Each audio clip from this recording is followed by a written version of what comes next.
As Congress opens public impeachment hearings this week into President Trump, Gordon Sondland is sure to emerge as a central figure. Sondland built a considerable fortune in Portland and Seattle through his boutique hotel empire. He moved in Northwest business and political circles, but was little known beyond that. Now he's embroiled in an international scandal, and suddenly a punchline on all the evening talk shows. I'm Andrew Thien, and this is Beat Check with the Oregonian. Up next, a conversation with investigative reporter Jeff Manning, who has covered Sondland for nearly 2 decades. It's fascinating how Gordon has gone from complete obscurity to becoming, aside from Trump, I think the best-known name in this whole controversy. Manning talked about Sondland's rise from brash businessman to ambassador to the European Union, his place in Oregon politics, and how the Pacific Northwest native is suddenly persona non grata in Portland. We also talked about Sondland's childhood growing up in Mercer Island, what to expect as Congress starts open impeachment hearings this week, and much more. Jeff, thanks for taking the time to talk today. Appreciate it. My pleasure. Less than 2 years ago, most Portlanders who weren't part of the Portland Business Alliance probably didn't know Gordon Sondland's name, and now he's on the cover of newspapers around the world. How did Sondland become a household name so quickly? Gordon Sondland is a successful business person, best known for his chain of hotels. So if you've been on the other side of the negotiating table with Gordon Sondland, you know him and you remember him. He's a tough guy, but after Trump was elected, this amazing vault into public prominence took place when Gordon donated $1 million to Trump's inauguration, and days later he was appointed the U.S. ambassador to the European Union, and that put him in this brand new world of international intrigue. It put him at the bargaining table, apparently, with the new president of Ukraine as well. In what has turned out to be this amazing tale, one of the stranger aspects is that all of this attention is being paid to Ukraine. President Zelensky in Ukraine, a former comedian and actor, elected president, it's like right out of Veep. Jeff, you've been writing about, financial issues for decades and covering businesses that are, it's hard to track down information on. What's it been like trying to dig into this Sondland's history and this story that is suddenly part of our national conversation? Well, this story has been fascinating. I mean, it's thrown us into national and international politics in a way that I've never tried before, never been in the middle of before. And we have the great luxury of knowing Gordon and knowing some of his history. And I tell you, it's a fascinating story of be careful what you wish for. He wanted to get into politics. He's always been fascinated by politics. Paid his way into it with the $1 million donation to the inauguration. Seemingly was a guy that had this important role and this important relationship with Trump that was out of all proportion to his experience. And we are where we are. He's in the middle of an impeachment proceeding, and a lot of people are accusing him of perjury, and I don't think he had that in mind when he took the job. No kidding. $1 million can buy you more than you bargained for. It's going to be really interesting when they start the public hearings. I have no doubt that Sondland is going to be one of the star witnesses. For a guy who was pretty a pretty big figure in certain circles, especially here in Portland. Did people know that this was what he wanted? That he wanted, to be an ambassador or to, have the trappings of a government position at this stature? Was that always kind of a thing that people knew about him, or was this more of a newer development once he forked over that $1 million check? No, I think he's always been into politics. I always knew him as a totally private sector guy. He came to town and somehow became a very important person within this shadowy, low-profile group called the Aspen Group, and they were hard money lenders. They were a little bit of everything. They were a private equity firm, and Gordon, this guy from Seattle, became a leader of the Aspen Group, and then the hotel chain, which he built, and wow, he built a huge fortune, according to the paperwork that he had to submit to the government before he became ambassador, north of $100 million. What's he like? Have you talked to him, through the years? Yeah. I can't say that I know him all that well. I have been chewed out by him over stories I've written, and he's brilliant, and he does not suffer fools. He is tough as nails, and the notion of him as an ambassador has always struck me as a little incongruous, just because of the circumstances that I've known him have been difficult. What do you mean? If he doesn't like a story, he will let you know, and he will generally want to let you know in person. So he's not the pick up the phone and dial, Manning, where'd you get this information, or can't believe you took this angle. It's more of a meet up and dress you down in person, huh? Yeah. That's kind of unusual. I mean, I think folks who maybe that's a different style or a different era. People who are listening to this might wonder what type of feedback we get as reporters. It's not out of the realm of possibility, or it's completely normal to have pushback on stories. That's good. That's, part of the process. That's part of journalism. But to do it in person, I guess that's just an interesting style. It's interesting that this time around, that is not the way that it's been. It's been strictly through his representatives. I mean, you can't blame him. He's in the middle of this terribly difficult public proceeding in which the national press has taken pot shots at him. And, it's not surprising that he would strictly go through his lawyers, which he has so far. I mean, obviously, we hope to get a sit down with him. We hope to talk to him directly. We don't know if that's going to happen. Sondland initially had a high-profile break with President Trump, as many Republican donors did. What was that about? There was an event that Sondland and his wife, Katie Durant, were going to host, and it was a Trump event. And it was shortly after the controversy over the way that Trump was treating immigrants. And there was an immigrant family whose son was fighting over in the Middle East, and it got ugly. And Sondland pulled out as sponsor and said, "I'm not going to be part of that." And this was the Gold Star family. It was the Gold Star family. Yes. The Khans, right? Yeah. So that was his point where he abandoned ship.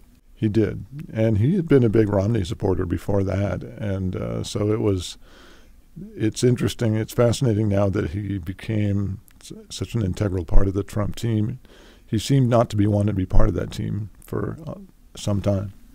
Jeff, Gordon Sondland revised his testimony to Congress last week, and this is testimony that he gave after initially being prevented by the administration. He did go and show up. What do we know about the extent of that first effort, whether he was truthful? Well, first of all, you have to give him credit for the fact that he appeared that first time around. The Trump administration had sort of laid down the law. No one participates, no one cooperates. This is a partisan witch hunt. Once Gordon was subpoenaed, he appeared. He defied the Trump administration, and he spoke to the impeachment panel. So you do have to give him credit for that. Now, they were just about to release the transcript of this long Q&A that lasted like 10 hours, 375 pages long, and Gordon comes in with this extraordinary 3-page addendum saying, I forgot, and now I remember. My memory's been refreshed, and so, here you go. And in that 3-page addendum, he said, now I remember, We were. I was talking about a quid pro quo. Pretty remarkable. Amazing moment. And you know he will be grilled in the public hearings about exactly that.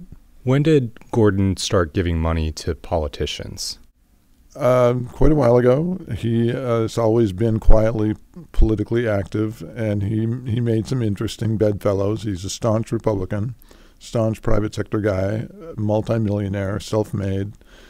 But he became really good pals with Ted Kulongoski, former Democratic governor of Oregon. And the Kulongoski put him on that film and video commission, which apparently Gordon really loved to hobnob with the Hollywood types. And so he worked both sides of the aisle. And Mayor Ted Wheeler, who also served in state government and has been around the block for a while, also a wealthy man, he also received money from Gordon, right? He did, and it's interesting the kind of connotations that Sondland has taken on. He's, to some degree, toxic enough now that Wheeler is refunding that money. This was $16,000 that the mayor, under some pressure from his opponent, or one of his opponents in the 2020 mayoral campaign, Sarah Iannarone, she's been pretty vocal about this, and ultimately it took the developments of Gordon revising his testimony for that money to come back into the limelight. It's fascinating how Gordon has gone from complete obscurity to becoming, aside from Trump, I think the best known name in this whole controversy. The way that he has come back and added the 3 pages of revisions, his memory getting refreshed. It's just a drama that no one could have foreseen. What can you tell me about Gordon Sondland's childhood? He grew up on Mercer Island, right? What effect did that have on him? And kind of, can you tell his story? Because it's more interesting than folks might know. It is interesting, and I don't pretend to know it, but totally. But I mean, he came up in a relatively modest household. His parents were immigrants. They owned a dry cleaning operation there. I think it was just one storefront. So, he didn't come from big money at all. And Jewish immigrants, right? Yeah. And, I don't know all the particulars, but they were Jewish immigrants who had escaped Europe when it was incumbent upon them to do so, because so many of them were getting killed during World War II. And it was, I'm sure, terrifying for them. They made it here. They made good. They wound up in a relatively posh suburb of Seattle, but I think they were working people. They owned a dry cleaning shop, and Gordon did what he did out of those kind of circumstances.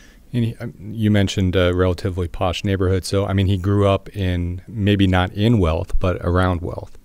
Yeah. I mean, Mercer Island is one of those interesting places where, there can be neighborhoods of multi-million-dollar homes on the water, and then there are a few sort of in-holdings of people who, they serve those rich people. And I think that's what the deal was with the Sondland family. And so Gordon Sondland pretty early on determined that he wanted to be in the hospitality business, right? How did he chart that path here in Portland and Seattle? He lived in a hotel up in Seattle. The legend of Gordon Sondland is that he was a real estate broker, and he was darn good at what he did. Somebody who owned this old beater hotel in Seattle wanted to hire him to sell it, and Sondland, also being an entrepreneur, saying, I'll do it. I will raise the money. I'll buy it. And he did. And that was the beginning of an empire. Fast forward to today, and he has his Providence hotels. He has some big names in the Portland area. The Heathman is now in his portfolio, right? I mean, this took time to build, but his hotels are really a part of the community, a pretty well-known spot. Totally. I mean, he is slowly but surely acquired some of the best-known names in town. He started off with some relatively modest places, most of them in need of makeovers, and managed to make it work. And now he's to the point that, some of the old-time names in Portland, the Heathman and others, are now part of his deal. It's funny that back in the mean days after the recession of 2008, he went on the absolute warpath against the Nines, the luxury hotel in the former Meyer and Frank space, because it got a public subsidy, and then the Nines lowered rates, and Sondland lost it, and just saying that this is unfair that a public subsidy should result in competition against my operations. I don't get that kind of subsidy. That, as much as anything, I think put him on the map, sort of civically in Portland. As a guy who was willing to speak out against his competitors, especially if they were receiving, public support. Extraordinarily competitive and protective of his empire, and that, his fight against the the convention center hotel adjacent to the convention center is amazing. I mean, the kind of hell that he put Metro through, which really wanted to build that hotel to hopefully build the convention business. They were so tired of Sondland by the end of that they traded him a bunch of land just due south of the convention center to shut him up. And Sondland said, yeah, if you want to give me a bunch of land, great, I'll take it, and I will shut up. So a guy who is unafraid to fight. Unafraid to fight, unafraid to make enemies. And there are people in town who don't like him. Let's take a break.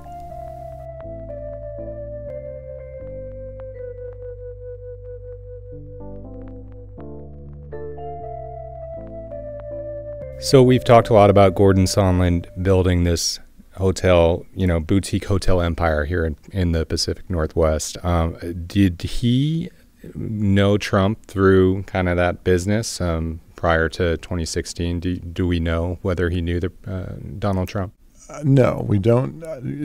His early dealings, we can chart his political donations, but in terms of his relationship with Trump, it's a relatively small world, the hotel business and the hospitality business, and presumably, at some point there was a receiving line somewhere, but we don't know. We talked about Mayor Wheeler. He used the phrase donate, his $16,000 that Gordon Sondland had previously given. He's sending that to charity groups. But there was also a pretty high-profile politician, Earl Blumenauer, kind of led a boycott discussion. What can you tell us about that, and do you get a sense of any effects that it's had on Sondland's business? I think that the political fallout here has been difficult for Gordon to deal with. I think that the Blumenauer boycott call, the Sondland camp just saw that as a complete opportunistic cheap shot, and I think they let Blumenauer know that. Probably in person too, right? Maybe they called him in. There are people now, you read on Twitter, I can't stay there, it's a Sondland hotel. I don't know if it's had any impact on their business. Another privately held company that we don't see the numbers on. I think the one that sort of hurt Sondland personally was when Ron Wyden went public with a statement that was actually fairly circumspect, but raised the question of, is he telling the truth? And it's doubtful at this point. Why did that hurt him more than others? I think he considers himself a friend of Wyden, and Wyden has publicly said, we are close. We celebrate holidays together. Oh wow, okay. Yeah. Gordon Sondland is not just about boutique hotels or kind of the political contributions that we've talked about and being close to both Republican and some Democratic politicians. What can you tell me about his properties that he owns on Hayden Island and kind of that whole story that played out involving some lottery facilities, right? I don't know how the investment did. I am not privy to the numbers, but it was really controversial. It was really public and resulted in a lot of criticism. He bought this nondescript strip mall, or one of his companies bought it, or several of his companies. He always works through LLCs. Someone made the decision to carve up this traditional commercial building into little cubicles that were basically lottery casinos. The locals were furious because this building that used to house family restaurants was suddenly a den of iniquity, and it would attract a really bad element. And there was a stabbing. There were routinely a lot of people from Southwest Washington coming over for all the wrong reasons. The police and the Lottery Commission and the OLCC, and especially the people who lived through it on Hayden Island, were incredibly angry. And they went to Sondland and Durant and pleaded with them to do something about it. He didn't get any satisfaction. He still owns that building. The whole sort of Lottery Row aspect of it is not quite as hot as it was. It was before the Columbia River crossing the first time around became a huge issue. The long-term strategy was to hold this building until the CRC freeway was expanded, and so suddenly you have this 8-lane monstrosity that's crossing Hayden Island. They would have to tear down that building and cash ODOT, or the builders of the CRC would have to cash them out. For folks who might not be aware, this is the bi-state effort, the Oregon-Washington effort to build a new interstate bridge on I-5. And here we are. That process is kicking up again, Jeff, and obviously Sondland, to the best of your knowledge, still owns those properties, right?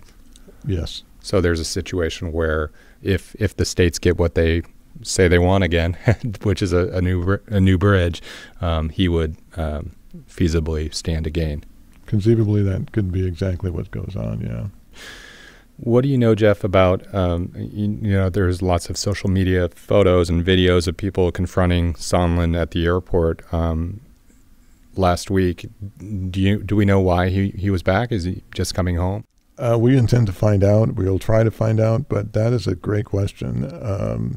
We've been told that he's going to remain in his job as long as he has that job as the ambassador to the EU. He's not going to quit. And so I can only think that he came back for a break to visit with family, and that he'll be heading back to Brussels soon. So what are you most interested in watching next as we kind of see where, collectively as a nation, see where this all leads us? Well, so far, I think he's emerged as the most controversial, most interesting person to have submitted testimony to Congress. Certainly the most sort of star-crossed. He really does come across as a guy who is a little bit out of his league and out of his depth over there. And in fairness to him, he's a private sector business guy. What does he know about diplomacy? I think the whole world is watching as we have these public hearings, and everybody knows Sondland's going to get called, and his testimony will be closely watched. Well, thanks so much for taking the time, Jeff. Thank you, Andrew. Thanks for listening to Beat Check with the Oregonian. You can find a link to Jeff Manning and Molly Young's stories about Gordon Sondland in the episode notes. You can check out my stories on the Transportation Beat at OregonLive.com/commuting, or follow me on Twitter at Andrew Thien. A reminder to subscribe to Beat Check anywhere you listen to podcasts to hear the latest episodes. If you like the show, please leave a rating or review to help us spread the word. Until next time.